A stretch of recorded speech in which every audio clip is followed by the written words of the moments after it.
The sand was cold. Not the kind of cold that bites at your skin, but the kind of cold that seeps into your bones, the chill that clings to secrets. December 1st, 1948. Dawn was just beginning to paint the sky over Somerton Park Beach, painting it pale and grey. And there, sprawled out almost casually against the seawall, a man lay still. Lifeless. The kind of still that carries a heavy, silent question with it. Who was he? What brought him to this quiet stretch of sand? He was dressed smartly, an almost out-of-place elegance on the raw edge of the ocean. But all the labels from his clothes had been carefully, deliberately removed, as if someone wanted him to be a blank slate. A mystery waiting to be solved. And that's exactly what he became. The details were stark. A half-smoked cigarette, still clinging to the collar of his coat. A few ordinary items in his pockets, a train ticket, bus ticket, an American-made comb, some chewing gum, cigarettes of one brand in a packet of another. But nothing that spoke to who he was, nothing that whispered his name or his story. Witnesses came forward, recalling a man lying in the same spot the previous evening, a man who had been unmoving. Was he sleeping? Was he sick? Or was it something much darker? One witness recalled a man looking down at the sleeping man from the top of the stairs, an observer. Who was this person? Why weren't they raising the alarm? This initial discovery, this scene set on a cold beach, was just the beginning of a puzzle box that would challenge authorities for decades. A puzzle that would weave through codes, secret identities, and the shadow of the Cold War. The first investigation was a flurry of activity. The man's physical state was analyzed. He was well built, seemed healthy, yet the autopsy told a disturbing story. Internal congestion, unusual blood vessel patterns.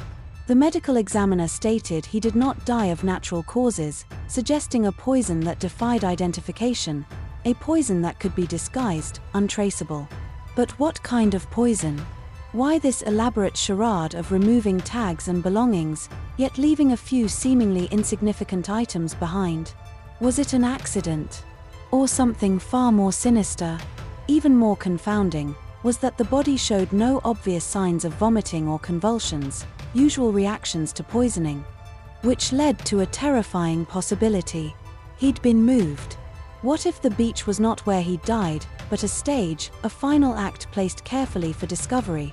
Days turned into weeks, and still, the Somerton Man, as he came to be known, remained unnamed. Then, a crucial piece of the puzzle emerged from the most unexpected place, a suitcase. Discovered at the Adelaide train station, where it had been left in the cloakroom, it was a treasure trove of more questions than answers. Clothes that were not his, a collection of tools, and most strikingly, a thread card, unique and of a kind not readily available in Australia. This suitcase seemed to belong to the man, but why was he carrying these things? Why was everything, even down to his clothing, so deliberately obscured? The authorities tried to connect the suitcase contents to the man, but it was like trying to grasp at smoke. Each find raised even more questions. And then there was the name. A name appearing, disappearing, and reappearing in seemingly random places. Keen. What if the man was not trying to hide his identity but intentionally misdirect the search, leading them down rabbit holes? The focus shifted to a book, a tattered copy of the Rubaiyat of Omar Khayyam. In an almost ironic twist, a man whose identity was a mystery was linked to a collection of poems urging readers to live life fully. Within his trouser pocket, a tiny scrap of paper, torn from this book, was found. It contained just 2 words, Tamám Shud.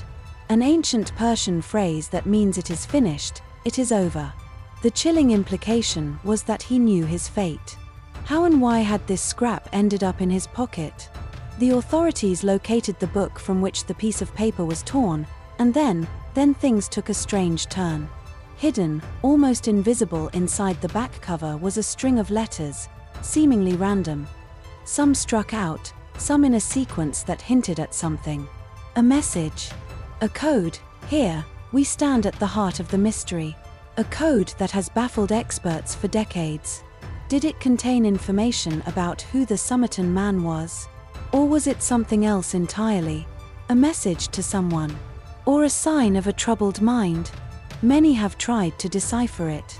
Cryptographers, linguists, even armchair sleuths. Each attempt met with a dead end. It's as if this code was designed to remain silent. And that silence, that's what's kept this story alive.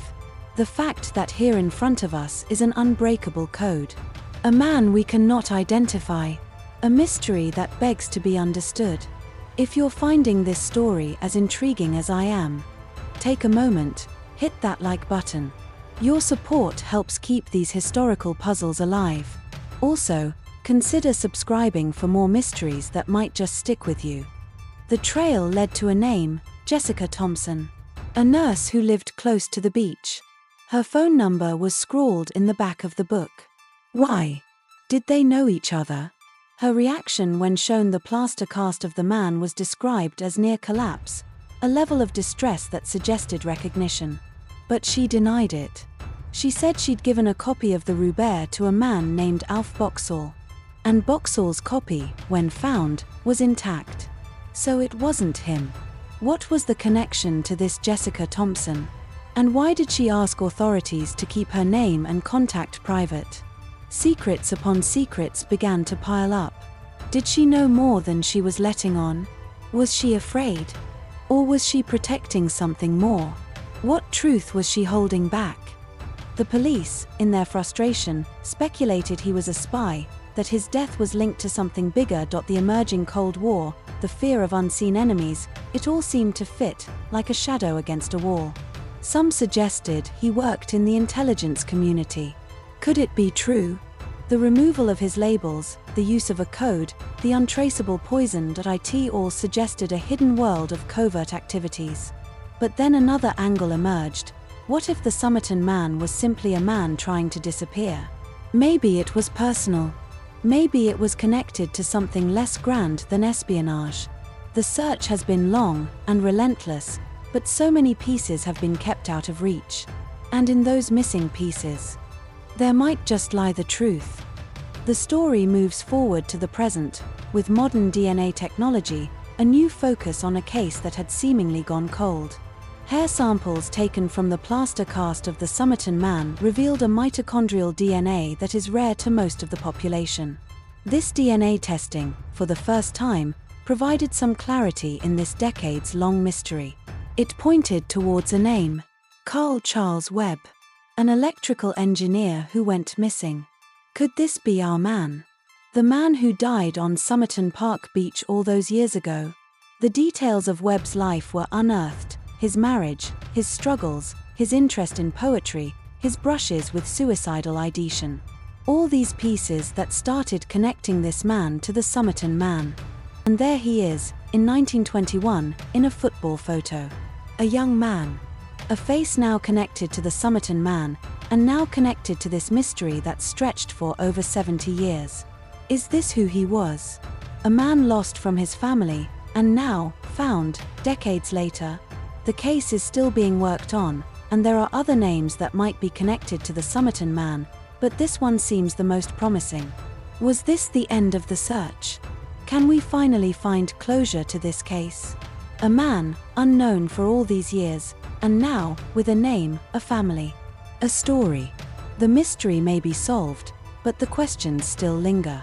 What secrets did he carry? Why did he die the way he did? What truth did he take with him? And, most profoundly, can these answers truly satisfy the questions we've all carried for so long? The sand was cold. It still is. But now, there is, perhaps, a little less mystery in that chill. But be honest, you'll look at the beach differently now. You'll wonder if secrets aren't still there, buried just beneath the surface. This story, while perhaps reaching a conclusion for some, may just be the beginning for many.